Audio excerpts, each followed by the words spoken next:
qala musannifu rahimahullah ijtihaduka utawi oleh nemen-nemeni ira fima ing dalem hajat dzumina kang wis den jamin dzumina kang wis jamin sapa Allah laka maring sira.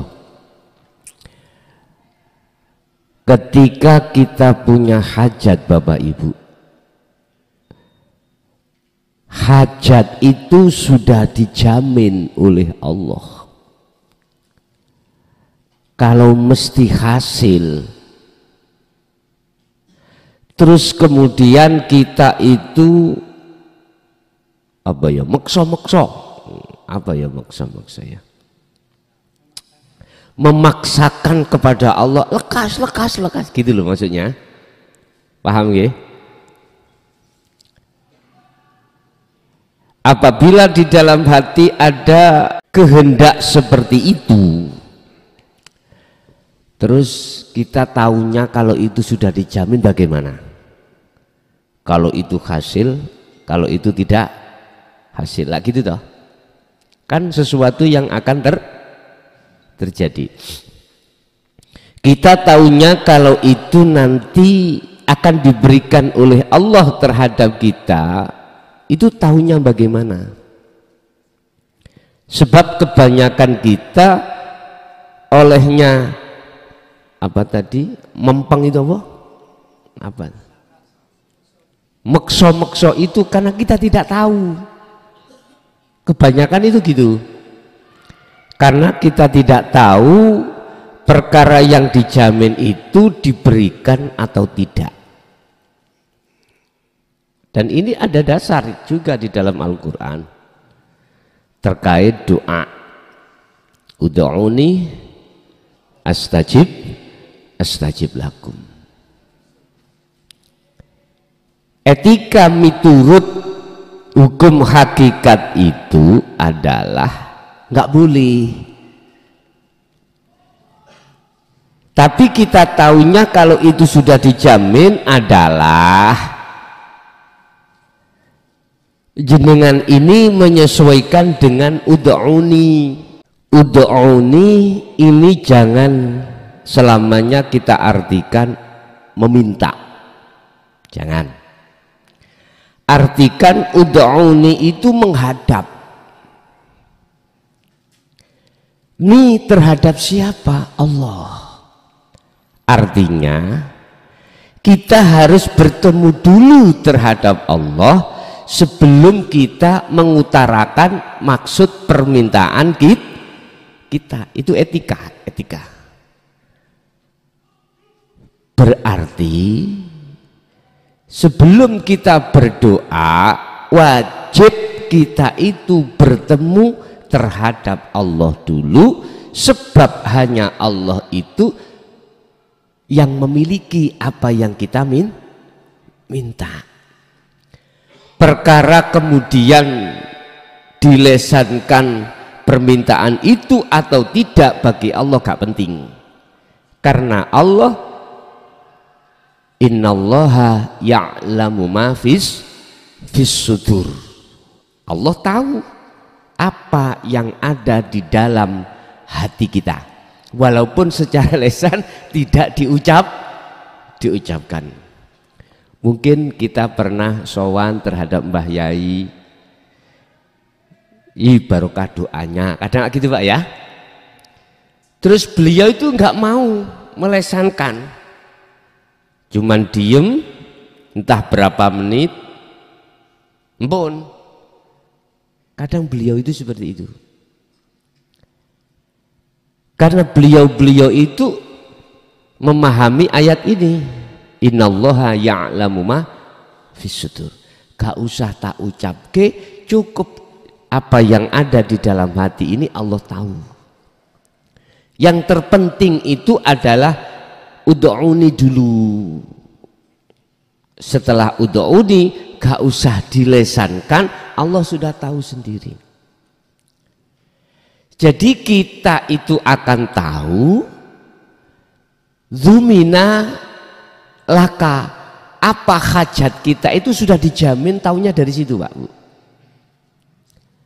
ketemu dulu sudah. Tapi miturut kajian kita pada malam hari ini, jikalau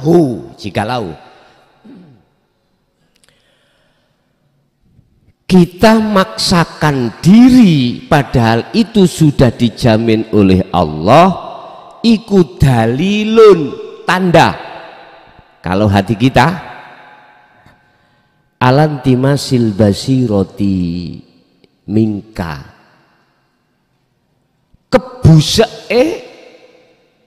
terhapusnya ainul basiroh kita Pak pada Allah. Berarti maksudnya kita pada sesuatu yang sudah dijamin oleh Allah, iku bukti tanda kalau hati kita itu tidak makrifat pada Allah. Paham ya? Ini maksudnya. Kita punya hajat Pak. Setiap manusia pasti punya hajat, sekecil apapun atau sebesar apapun. Pasti punya itu. Apalagi kita sudah berkeluarga Pak. Berkeluarga dalam dunia syariat kita dituntut untuk sandang pangan papan nih, untuk mencukupi keluarga. Luminalaka, sebetulnya itu sudah dijamin Allah, cuman tinggal nunggu waktu. Mengapa kok ya Allah itu tidak langsung aja hari ini juga dikasihkan, mintanya hari ini, misalkan kita nggak langsung dikasihkan hari ini atau ditunda entah hari berikutnya atau minggu berikutnya. Mengapa Allah demikian? Katanya Allah sayang. Karena katanya Allah itu punya sifat Ar-Rahman.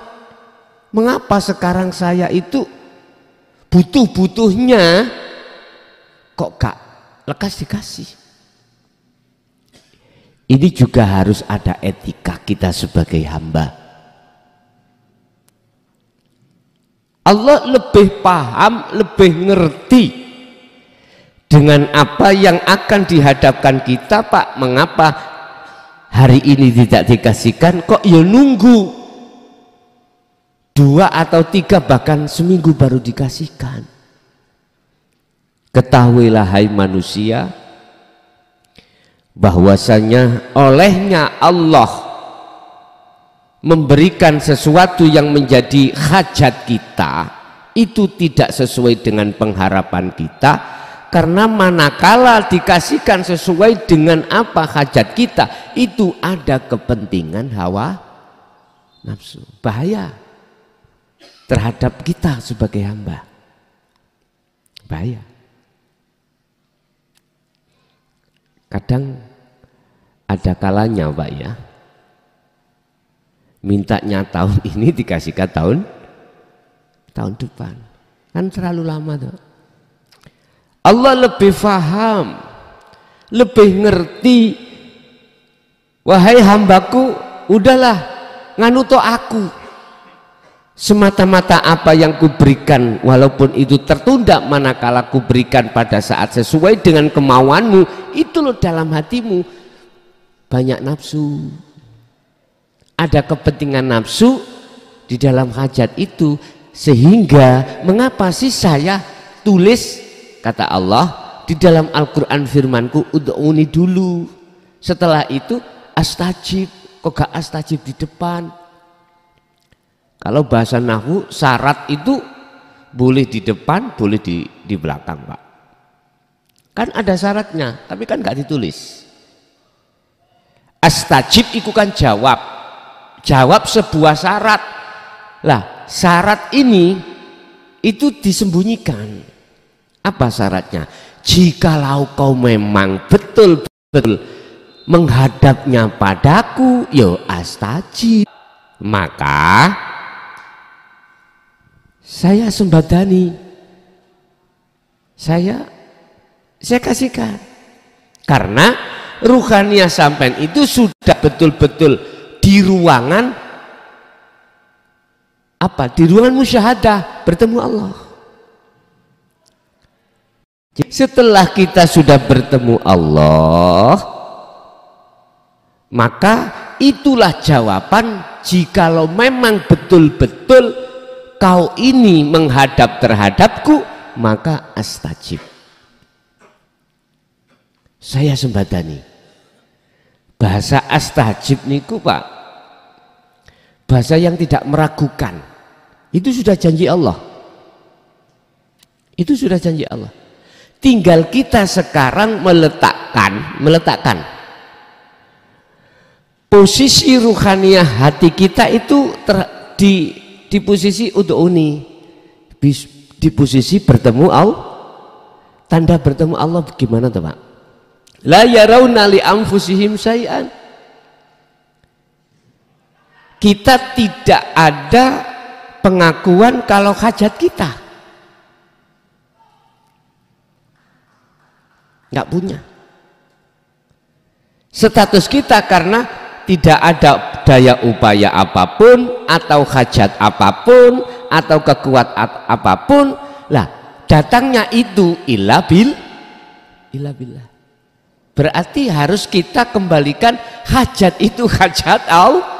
Lah gue tambah bingung sih Gus. Ya selamat berbingung-bingung dulu ya kau. Semuanya memang harus bingung Mbak. Orang yang tidak tahu alamat ngaji ini, pertama ya bingung. Padahal sudah dikasih Sherlock. Sik bingung. Dalam perjalanan ini masih ragu kita. Betulkah lewat sini? Betulkah? Wadah, ikuti aja mapnya. Tapi masih ragu Pak, masih ragu. Tapi kalau sudah sampai di sini, apalagi tiap hari ke sini, ya Allah, perjalanan sampai ini kita mboten ada ragu, nggak ada keraguan apapun, langsung jujuk saja, langsung, ya nggak tanya, nggak apa, karena sudah sering dilewati, sering dituju, sama. Dalam hal doa bisa dijadikan siapapun untuk bertemu Allah. Bisa. Tidak hanya sholat, tidak hanya kita itu dalam kumpulan-kumpulan tawajuan, tidak, berdoa sendiri. Bisa itu jenengan jadikan sebagai jalan untuk bertemu Allah. Ini toh Pak ya, yang beliau Rasulullah Shallallahu Alaihi Wasallam jalankan ketika beliau itu sampai ke Maksum itu di situ.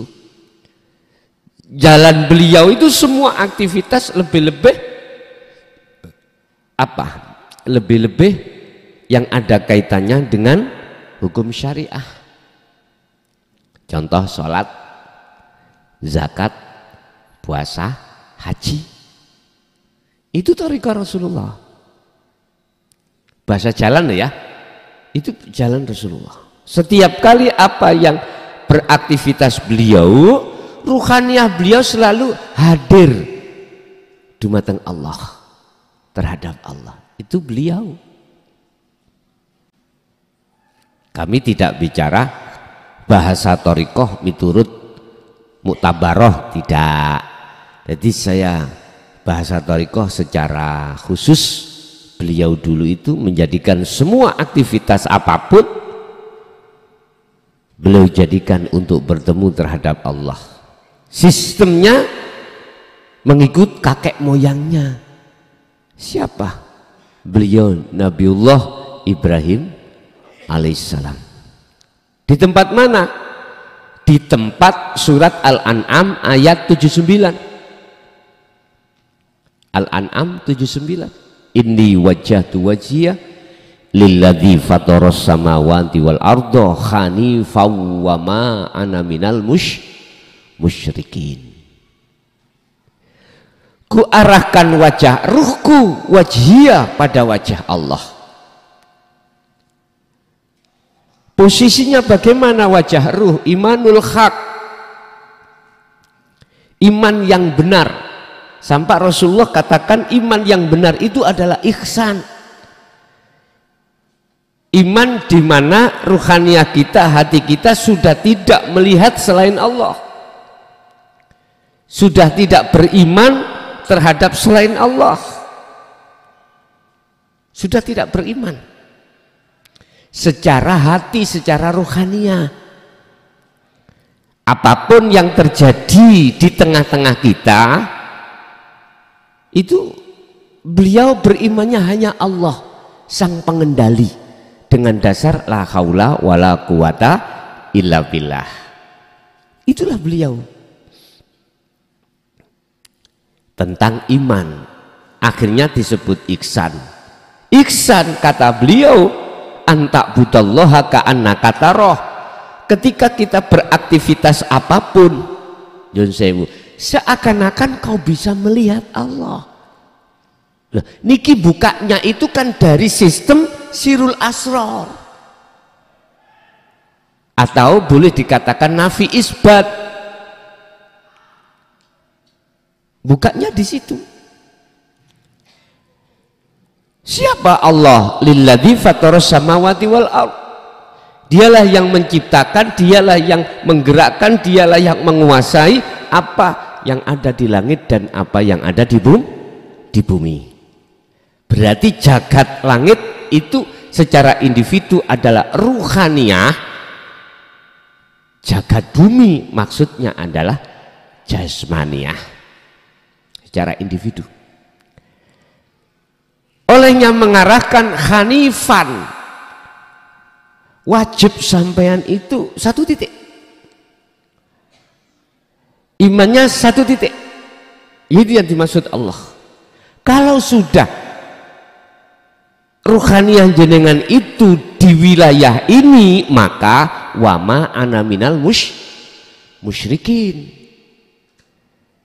Walaupun khitabnya itu terhadap Nabi Ibrahim, ayat itu kalimatnya kan dan wama ana, dan aku bukan termasuk golongan orang yang menyekutukan Allah. Berarti murni sudah dalam hati sampean sudah tidak ada selain Allah. Ana yang ku maksud iki. Gini ku cara untuk meletakkannya. Dikatakan bertemu terhadap Allah, ringkesnya manakala di dalam diri jenengan muncul ana, ingsun Allah, setelah kefanaan keingsunan selain Allah. Pun